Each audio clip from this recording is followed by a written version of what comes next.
Hey everybody, welcome to week number 1. Now the big question is, where do we start this class? Now put your historian hats on. How would you start the narrative of the foundation of what would become the United States? Do you start with Jamestown and the foundation of the Virginia colony? Or do you go right into the Puritans in Massachusetts? Or what about navigation and canals like this in England, which this was the oldest canal in England, built in the late 1500s, well before the foundation of British colonies? Do we start the story here? Well, I think we need to take a step back further and look at the Americas before European encounters. What was the land like? What was the individuals like? What was the societies like in the Americas before ever encountering Europeans?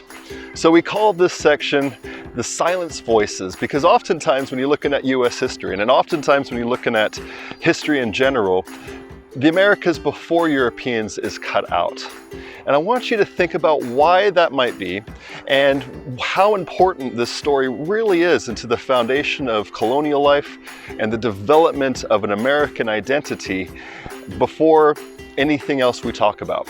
So think about what the story of Americas has to offer us. So please look at that in these next few weeks before we even get to the settlements of societies of Europeans and how that culture changes and the identities emerge something new that we could still see in the world around us today.